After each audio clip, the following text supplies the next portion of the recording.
Supreme court ने आज दिल्ली में जारी प्रदूषण की समस्या को लेकर केजरीवाल सरकार को जमकर फटकारा और समस्या पर केंद्र को आपातकालीन बैठक बुलाने को कहा। साथ ही प्रदूषण कम करने को लेकर किए उपायों के बारे में केंद्र के साथ दिल्ली और आसपास के राज्यों को कल शाम तक जानकारी देने को कहा।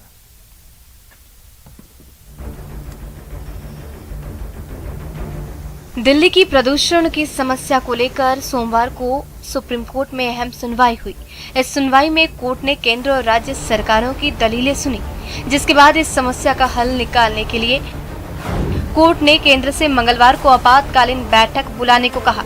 इस बैठक में दिल्ली, पंजाब, उत्तर प्रदेश, हरियाणा के मुख्य सचिव भी शामिल होंगे। दिल्ली सरकार केंद्र सरकार से कल तक इमरजेंसी मीटिंग बुलाने के लिए कहा है और एक डिटेल हलफनामा दाखिल करने के लिए कहा है कि प्रदूषण को रोकने के लिए तमाम राज्य सरकारें और केंद्र सरकार ने जमीन पर क्या काम किया।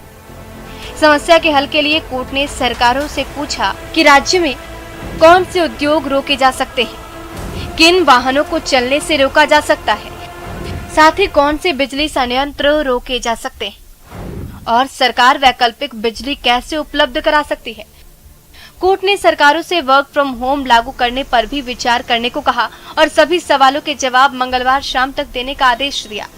सुनवाई में पराली की समस्या का जिक्र भी हुआ, जिसमें केंद्र सरकार ने कोर्ट को बताया कि मौजूदा वक्त में दिल्ली और उत्तरी राज्यों में पराली जलाना प्रदूषण का प्रमुख कारण नहीं है, क्योंकि ये प्रदूषण में केवल 10% ही योगदान देता है। सुप्रीम कोर्ट ने पंजाब और हरियाणा राज्य के वकीलों से ये कहा कि वो अपने राज्यों के चीफ सेक्रेटरी से ये कहें कि वो वहां के किसानों से बातचीत करें और ये कहें कि वो पराली कुछ दिन ना जलाएं। सुनवाई में कोर्ट ने दिल्ली सरकार को फटकार भी लगाई। दिल्ली सरकार ने रोड की सफाई व्यवस्था के लिए एमसीडी को जिम्मेदार ठहराया, जिस पर कोर्ट ने कहा कि दिल्ली सरकार नगर निगमों पर ठिकरा फोड़ने की कोशिश कर रही है।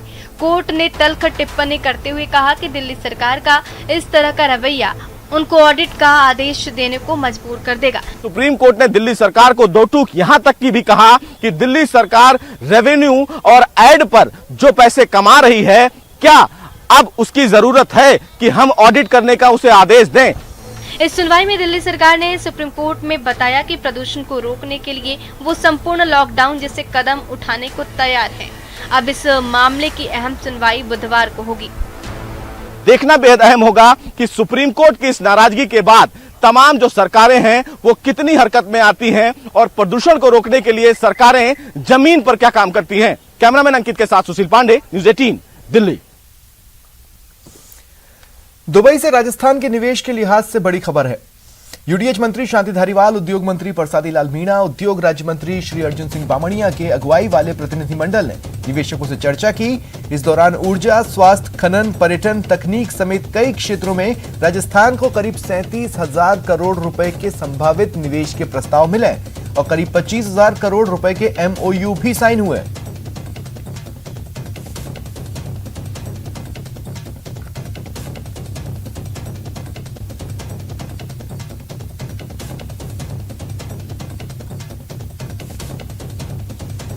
तो ये बड़ी खबर आपको बता रहे हैं। देखिए, तमाम निगाहें तीनों मंत्रियों के दुबई जाने के बाद से उस ओर लगी हुई थी कि राजस्थान के लिए किस तरह की खुशखबरी आती है। अब एक बड़ी खबर जो आई है वो खुशखबरी ही है। यूडीएच मंत्री शांति धारीवाल, उद्योग मंत्री परसादी लाल मीणा और उद्योग राज्य मंत्री अर्जुन बामणिया के प्रतिनिधिमंडल ने दुबई में निवेशकों से बातचीत की।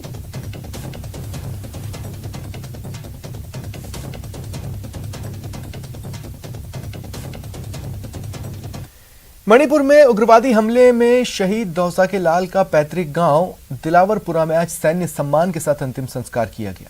शहीद राजेंद्र मीणा 46 असम राइफल्स मणिपुर में तैनात थे। किसान परिवार से ताल्लुक रखते थे।